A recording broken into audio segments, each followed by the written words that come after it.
خواننده صنف نهم مؤسسه تحصیلات میانی عمومی رقم 20 ناحیه باباجان غفورов کمالزاده نازنین امروز همراه همسنفانش مهمان مؤسسه دولتی تعلیمی کالج طبی شهر خوجند میباشند، چون امروز از جانب ماموریت این مؤسسه تعلیمی روز درهای گشاد اعلان گردیده است. نازنین با مقصد از شرایط تحصیل آگاهی پیدا کردن به کالج طبی آمده است. او که از خردسالی آرزوی طبیب شدن را در ضمیرش میپرورید، بعد تحصیل و ختم کالج مذکور میخواهد در دانشگاه دولتی طبی تحصیلش را ادامه داده و متخصص خوب شود.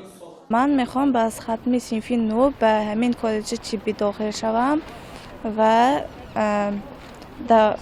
تحصیلم رو دوام دهم در همین جا. مقصد من در همین جا آمدن میباشد که یک چیز را آموزم و در آینده به خلق خود خدمت خودم را رسانم. با مقصد جلب جوانان به کسب آموزی و تربیت نسل نورس در روحیه وطندوستی و خویشتنشناسی ملی در کالج طبی شهر خوجند به نام یوسف بشیرخانویچ ایساقی روز درهای گشاد برگزار گردید. کالج طبی مذکور در تربیت و آماده کردن کارمندان میانی طبی در ولایت سهم نظر داشته. همه ساله ختم کردگان این کالج صف کارمندان طبی را در مؤسسه‌های طبابتی دولتی و غیر دولتی پوره می‌سازند. روزهای گذشته با کمیسیون ترغیباتی و تشویقاتی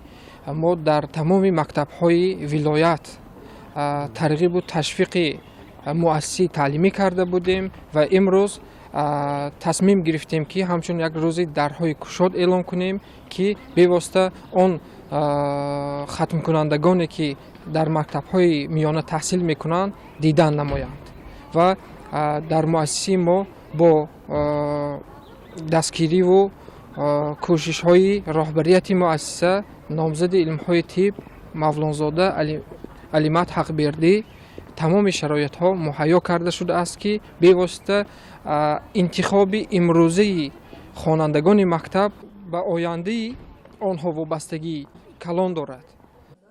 طی سالهای اخیر ماموریت کالج طبی بهر در عمل تطبیق نمودن دستور و هدایت‌های پیشوای ملت جهت مستحکم نمودن بعضی ماده تکنیکی مؤسسه صنفخانه‌ها را با طرح نو و زمانوی از تعمیر کلی برآورده با لوازمات و عیانیت‌های ضروری جهازانیده است. عین زمان در این کالج زیاد از 4000 دانشجو تحصیل دارد. سال دوم است که در این مؤسسه دولتی تعلیمی کالج طبی شهر خوجند به نام یوسف بشیرخانویچ ایساقی تحصیل کرده ایستادم و اولا میناداری خود را به اساسگذار صلح و وحدت ملی پیشوای ملت جناب عالی محترم امام علی رحمان میرسانم که آن کس برای ما چنین شرایط ها را فراهم آوردند و باز میناداری خود را به دیرکتور این مؤسسه مولانزاده علیمت میرسانم که این استاد برای ما حرکت کرده ایستادند که هر یک دانشجو در شرایط مساعد و فراهم شده تحصیل نمایند.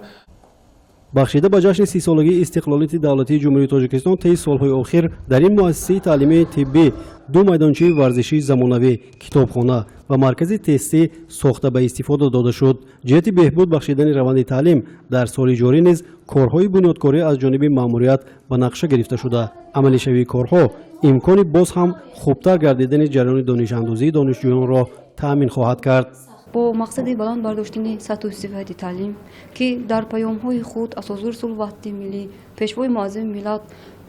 قید می‌کند، ما همه‌جانبه در فعالیت کاری پرثمر استفاده می‌بریم و امروز در مؤسسه دولتی تعلیمی کالج طبی شهر خوجند برای بلند برداشتن سطح استفاده در سال خوانش 2020 و 2021 2 کابینت اتاقی و 1 کابینت لابراتوری برای آماده نمودن دانشجویان و 20 ساله آموزش فن‌های دقیق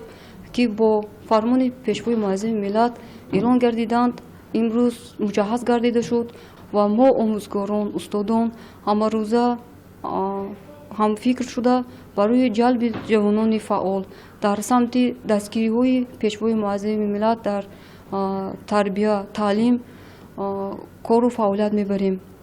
خوانندگان دیگر مکاتب میانه شهر و ناحیه‌های اطراف شهر خوجند نیز با مقصد شناسایی پیدا نمودن با شرایط تحصیل به کالج طبی شهر خوجند تشریف آوردند. در این روز همه فاکولته‌های کالج گوشه‌های اطلاعاتی تشکیل کرده و به خوانندگان آید به اختصاص معلومات پیشنهاد کردند. تشکیل و برگزاری چنین چاره‌بینی‌ها برای صاحب کسب و صاحب تخصص گردیدن جوانان نقش کلیدی دارد.